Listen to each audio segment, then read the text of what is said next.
Well, we're going to continue our conversation about innovation and healthcare by bringing up Lernik Essayei, and she's a leader in healthcare digital health strategy at Kanon Ventures. Welcome. Good to see you. Yes, hi John. Great to be back.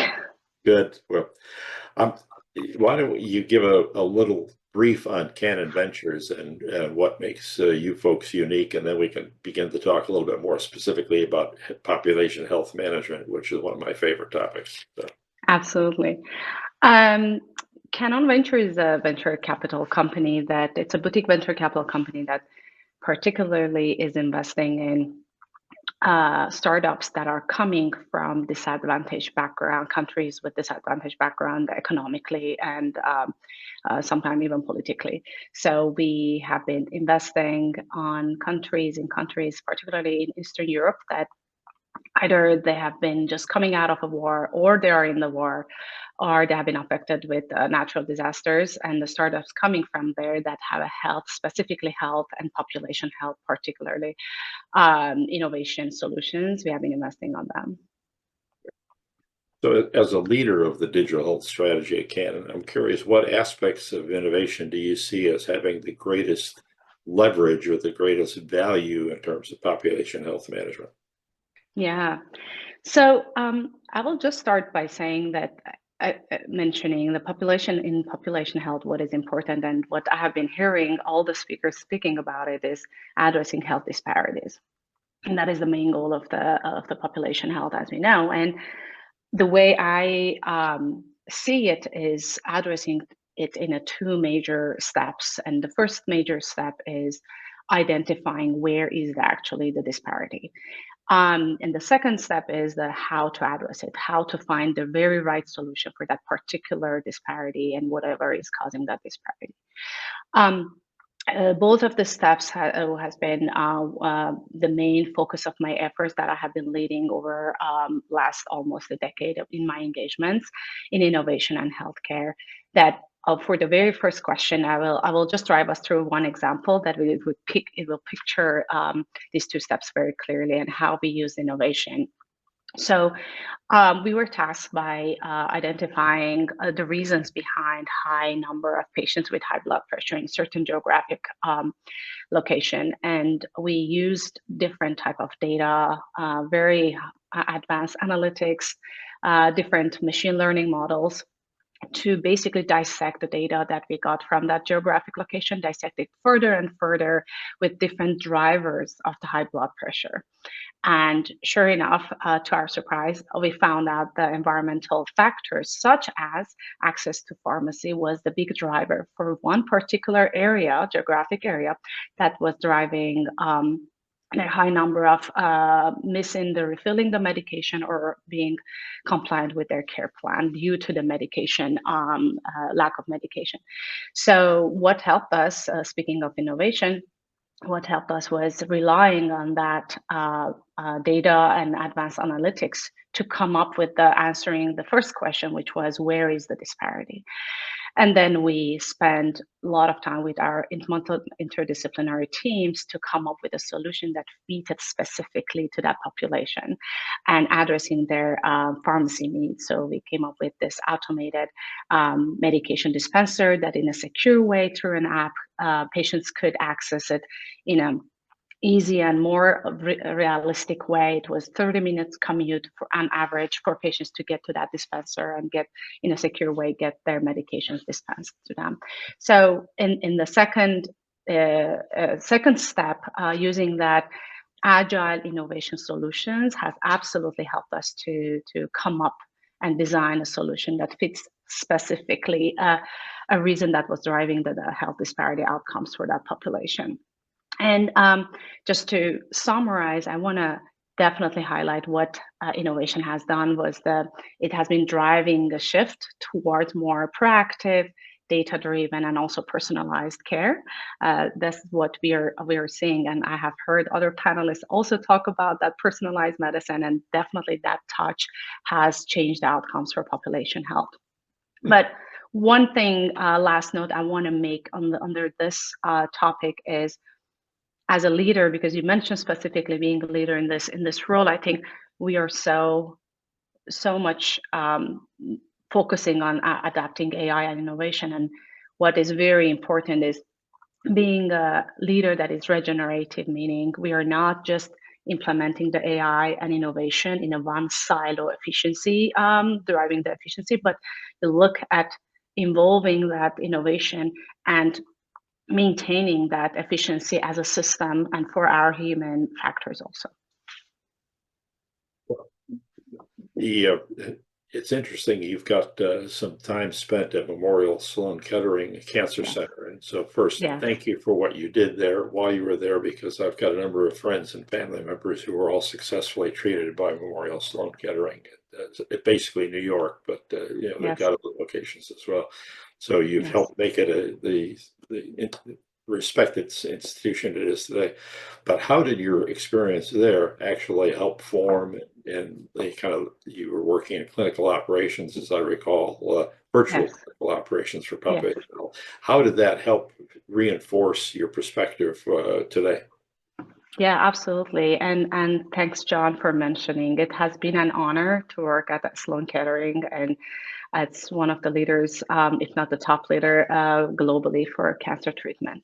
So definitely has been an honor, and it has been more honor because specifically during I joined the team during COVID, and there was a big interest to build that virtual platform to improve access to care for cancer patients globally. So I was particularly driving the efforts on building the clinical operations virtually to improving access to care. And I'm sure you have seen the numbers. Unfortunately, we have annually almost 2 million new incidents of cancer, which is extremely concerning. And going back to the population health topic, do we really know and do we trust all these patients have access to secure and safe and quality cancer care? And that is where Sloan Kettering got the matter in their hands and tried to build a platform that would be helpful for patients to access their care, to access quality care and world-class care. And I was driving those efforts to build a platform that is accessible, feasible, and also cost efficient for patients to drive the initial conversations. And then if needed, they needed to be also in person afterwards. So we've got a couple of interesting perspectives on population health. One is the tools. Yes. So what are the technologies, the innovations, the capabilities, lifestyle management for helping population health? But the second dimension, and so this is a kind of a part A, part B discussion. The second dimension is from a patient point of view. Absolutely. What can we do individually? And here's my context. And you might have heard me before. I grew up in a world where healthcare was all about fix me when I broke. Yes. Today we live in a world where the message is increasingly take care of yourself. Absolutely. And then we're there when you need us. So absolutely. The shift has gone from me demanding help to now me being accountable for my own wellness and well-being with certain characteristics. And so that said, the world of population health has got a technology capability and a cultural, personal accountability associated with it. I'm curious from your experience and point of view, how are we helping on the tool side? But more importantly, do we need to intervene on the personal accountability and cultural side as well? Absolutely. And I will take your statement as a golden standard. We do need to take accountability for our health and for our well-being. And the way I connect personal health to the population health is it's a great example of seeing a change in a micro level, how immediately and directly it changes the outcomes on a population level. Particularly in this case, if you're empowering our communities, we are making our community members healthy, obviously our population health outcomes are going to be improved. and meeting the goals that we want as a larger population. Particularly, I want to mention under this question about lifestyle medicine and their practice of prescriptive practice of guiding our community members and individuals to use tools and innovation. It fosters basically the opportunity that individually you should take ownership, because now we have the tools.